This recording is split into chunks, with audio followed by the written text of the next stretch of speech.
ಇವತ್ತು ನಮ್ಮ ಕಲಬುರಗಿ ಜಿಲ್ಲೆ ತೊಗರಿಯ ನಾಡಿನ ತೊಗರಿ ಬೆಳೆಗಾರರ ನೆರವಿಗೆ ಬರಬೇಕು. ತೊಗರಿ ಬೆಳೆಗಾರರಿಗೆ ಕಾಳಜಿ ಕೊಡಬೇಕಿತ್ತು ಅಂದ್ರೆ ಒಂದು ಕ್ವಿಂಟಲ್ ತೊಗರಿಗೆ 1,000 ರೂಪಾಯಿ ಇನ್ಸೆಂಟಿವ್ ಕೊಡಬೇಕು ಜೊತೆಗೆ ಇವತ್ತು ಯಾವುದೇ ಕಾರಣಕ್ಕೂ ಕೂಡ ಮ್ಯಾನ್ಮಾರ್, ಮಾಲ್ವಾ, ಮೊಜಾಂಬಿಕ್ ಮತ್ತು ಬ್ರೆಜಿಲ್ ದೇಶಗಳಿಂದ ಇವತ್ತು 3,89,999 ಮೆಟ್ರಿಕ್ ಟನ್ ಇಂಪೋರ್ಟ್ ಮಾಡ್ಕೊಂಡಿರ್ತಕ್ಕಂಥ ತೊಗರಿ ಮೇಲೆ ಯಾವುದೇ ಕಾರಣಕ್ಕೂ ಟ್ಯಾಕ್ಸ್ ಹಾಕಿಲ್ಲ. ಅದ್ರ ಮೇಲೆ ಸೆಕ್ಟಾ 50% ಇಂಪೋರ್ಟ್ ಡ್ಯೂಟಿ ಹಾಕಬೇಕು. ಆ ರೊಕ್ಕ ನಮ್ಮ ತೊಗರಿ ಬೆಳೆಗಾರನ ಬಳಸಬೇಕು ಅಂತಕ್ಕಂಥ ಮಾತನ್ನು ಕೇಳ್ಕೊತೀವಿ. ಅದ್ರ ಜೊತೆಯಲ್ಲಿ ಆ ತೊಗರಿಗೆ ಎಷ್ಟು ರೇಟ್ ಕೊಡ್ತಾರೆ ಅಂತ ಕೇಳಿದ್ರೆ ಆ ತೊಗರಿಗೆ 10,565 ರೂಪಾಯಿ ಪರ್ ಕ್ವಿಂಟಲ್ಗೆ ಇವತ್ತು ಕೇಂದ್ರ ಸರ್ಕಾರ ಅದನ್ನು ಕೊಡ್ತಾ. ನಮ್ಮ ತೊಗರಿಗೆ ಎಷ್ಟು ಕೊಡ್ತಾರೆ ಅವರು ಅಂತ ಕೇಳಿದ್ರೆ 8,000 ರೂಪಾಯಿ MSP ಕೊಡ್ತಾ ಇದ್ದಾರೆ. ಇದು ವಿತ್ ಡಾಟಾ ಇದೆ, ಡಾಕ್ಯುಮೆಂಟ್ ಇದೆ, ಸರ್ಕಾರದ ನಿಯಮ ಪ್ರಕಾರ ಅವ್ರು ಕೊಡ್ತಾ ಇದ್ದಾರೆ. ನಾವು ಹೇಳಕ್ಕೆ ಬಯಸ್ತಾ ಇದೀವಿ, ಅವ್ರ ತೊಗರಿ ಏನಿದೆ ಅಂತ ಕೇಳಿದ್ರೆ ನಮ್ಮ ಕಲಬುರಗಿ ಜಿಲ್ಲೆಯಲ್ಲಿ ಬೆಳಿಗ್ಗೆ ನಮ್ಮ ರೈತರು ಬ್ಯಾಳಿ ಹುಳಿಬ್ಯಾಳಿ ಮನೆಯಾಗ ಮಾಡಿದೆ ಅಂತ ಕೇಳಿದ್ರೆ ಆ ತೊಗರಿ ಬ್ಯಾಳಿ ಮಧ್ಯಾಹ್ನ 2 ಗಂಟೆಗೆ ತೊಗರಿ ಬ್ಯಾಳಿ ಹುಳಿಬ್ಯಾಳಿ ಎಳಸ್ತದ, ಕರಿಬೇಳಿ ಎಳಸ್ತದ. ನನಗಿಂತ ಗೊತ್ತಿದೆ ಅಂತ ನಮಗೆ ನಮ್ಮ ಅಣ್ಣವರಿಗೆ ಗೊತ್ತಿದೆ. ಆದರೆ ನಮ್ಮ ತೊಗರಿ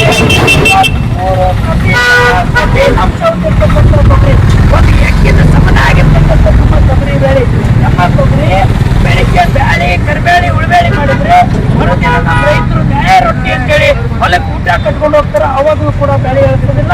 ಅವ್ರಿಗೆ ಆ ರೇಟ್ ಕೊಟ್ಟು ನಮಗೆ ರೇಟ್ ಕೊಡಲಾರ ಇರ್ತಕ್ಕಂಥದ್ದೇನಿದೆ ಇದು ಆ ರೀತಿ ಆಗ್ಬಾರ್ದು ಅಂತಕ್ಕಂಥ ಮಾತನ್ನು ಒತ್ತಾಯನ್ನ ಮಾಡಕೊಟ್ಟಿವಿ. ಇದ್ರ ಜೊತೆಯಲ್ಲಿ ತೆಂಗು ಬೆಳೆಗಾರರ ಬಗ್ಗೆ ಕಾಳಜಿ ವಹಿಸ್ತೀರಿ, ಕೊಬ್ಬರಿ ಬೆಳೆಗಾರರ ಬಗ್ಗೆ ಕಾಳಜಿ ವಹಿಸಿದ್ರೆ ಆದ್ರೆ ಕಾಫಿ ಬೋರ್ಡಿ ಕೊಟ್ಟಿರ್ತಕ್ಕಂಥ ರೊಕ್ಕ ಯಾವ SM ಕೃಷ್ಣ ಮುಖ್ಯಮಂತ್ರಿ ಇದ್ದಾಗ ತೊಗರಿ ಬೋರ್ಡಿಗೆ 5 ಲಕ್ಷ ರೂಪಾಯಿ ಕೊಟ್ಟಿರ್ತಾರೆ.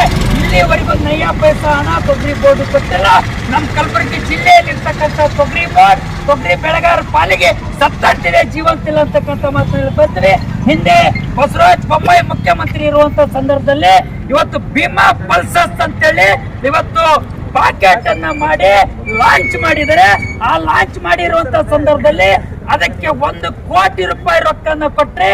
ಆದ್ರೆ ಲಾಂಚ್ ಮಾಡಿ ನಾವು ಕೇಳಕ್ಕೆ ಬಯಸ್ತೀವಿ, ನಿಮ್ಮ ಮಟೀರಿಯಲ್ ಮಷಿನರಿ ಎಲ್ಲಿದೆ, ಇವತ್ತು ಬಿಲ್ಡಿಂಗ್ ಎಲ್ಲಿದೆ, ಯಾವುದೂ ಇರಲಾರ್ದೇನೆ ಅಷ್ಟೆಲ್ಲ ಮಾಡಿ ಅಂತೇಳಿ ನಾವು ಕೇಳಕ್ಕೆ ಬಯಸ್ತೀವಿ. ಇವತ್ತಿನ ಸರ್ಕಾರಗಳಿಗೆ ನೀವು ಏನೇ ಮಾಡಿದ್ರು ಕೂಡ ಇವತ್ತು ತೊಗರಿ ಬೋರ್ಡ್ ಅನ್ನ ತೆಗೆದು ದ್ವಿದಳ ಧಾನ್ಯಗಳ ಪಲ್ಸಸ್ ಬೋರ್ಡ್ ಅಂತ ಮಾಡಿದ್ರಿ. ಆ ದ್ವಿದಳ ಧಾನ್ಯಗಳ ಪಲ್ಸಸ್ ಬೋರ್ಡ್ ಬಲಪಡಿಸಬೇಕಂತ ಮಾತನ್ನ ನಾವು ನಿಮ್ಮ ಮೂಲಕ ಸರ್ಕಾರಕ್ಕೆ ಆಗ್ರಹ ಮಾಡ್ತಾ ಇದೀವಿ, ಒತ್ತಾಯನ ಮಾಡ್ತಾ ಇದೀವಿ ಅನ್ನೋಂತ ಮಾತಾಡ್ಬೋದು. ಕಾಫಿ ಬೋರ್ಡಿಗೆ 5 ಲಕ್ಷ ರೂಪಾಯಿ 3 ಬಾರಿ ರೊಕ್ಕ ಕೊಟ್ಟರೆ ಅದನ್ನ ಬಲಪಡಿಸಕ್ಕೆ.